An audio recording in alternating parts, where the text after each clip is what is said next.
First, we'll start with the basics. The Taser devices use a replaceable cartridge that contains the probes, wires, and nitrogen propulsion system, allowing you to reload everything needed to fire another shot.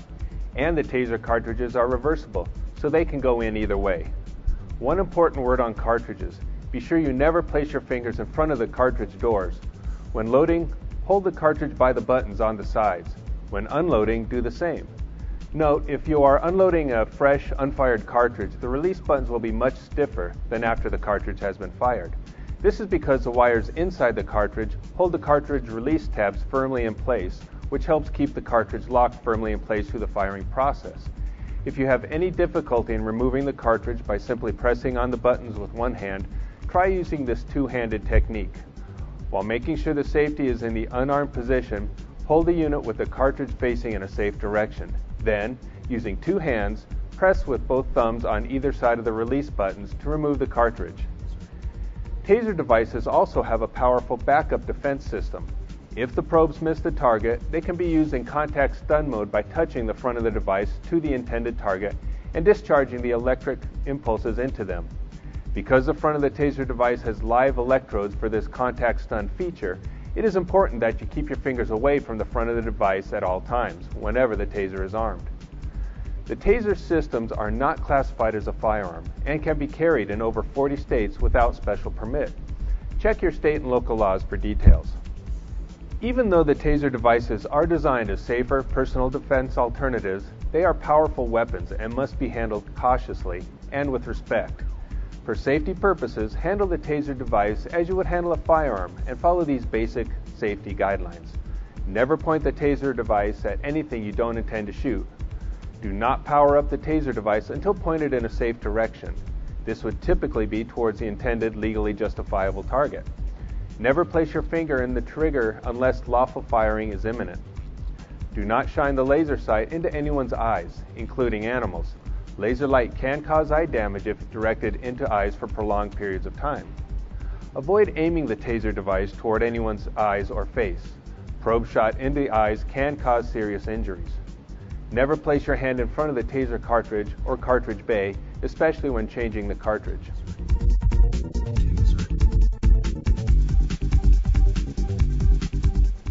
The Taser C2 consists of two main systems: the Taser device that contains all the electrical and power components necessary to operate the C2, and the Taser cartridge that contains the compressed nitrogen, probes, and wires. Let's take a look at the different components of these two systems. Lithium power magazine, or LPM, containing two 3-volt photocells, LPM release button, safety cover, trigger, LED indicator light, low intensity lights, optional laser sight, Taser C2 cartridge, blast door, Taser cartridge release buttons. First, let's take a more detailed look at the Taser device. The lithium power magazine, or LPM, is a power source for the Taser C2. It has a 10-year shelf life. It contains two 3-volt photolithium energy cells. The LPM can operate the Taser C2 for over 25 minutes of continuous firing or over 50 firings of the full 30-second discharge cycle.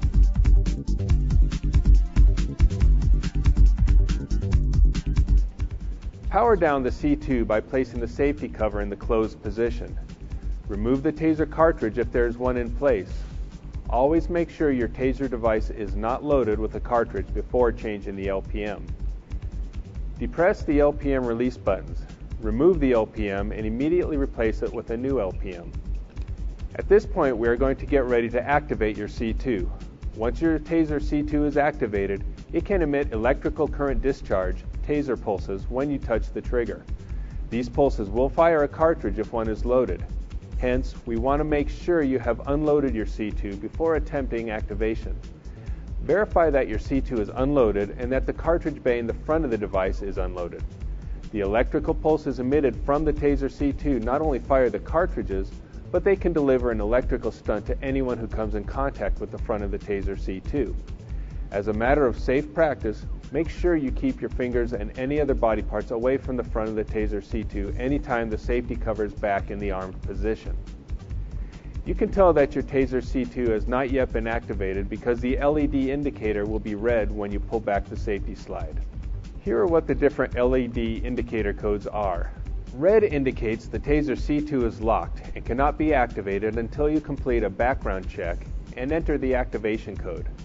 A flashing red light will indicate an error when you are entering the activation code.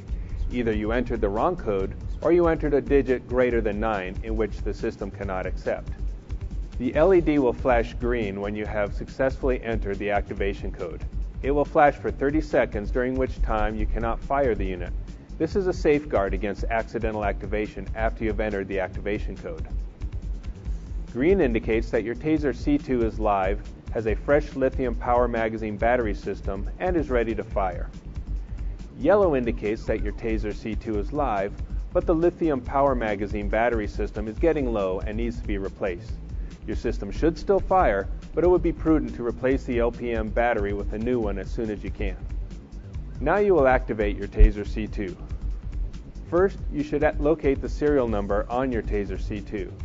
The serial number is located on the barcoded label on the bottom of the device. You will need this serial number to complete your background check and receive the activation code.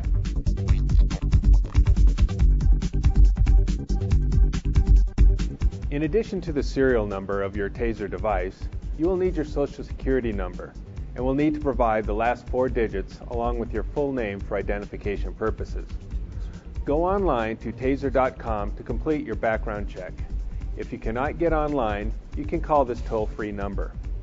We recommend using the online activation as it includes step-by-step instructions. Please pause this video while you complete the background check. Hit the play button when you have received your activation code and are ready to continue.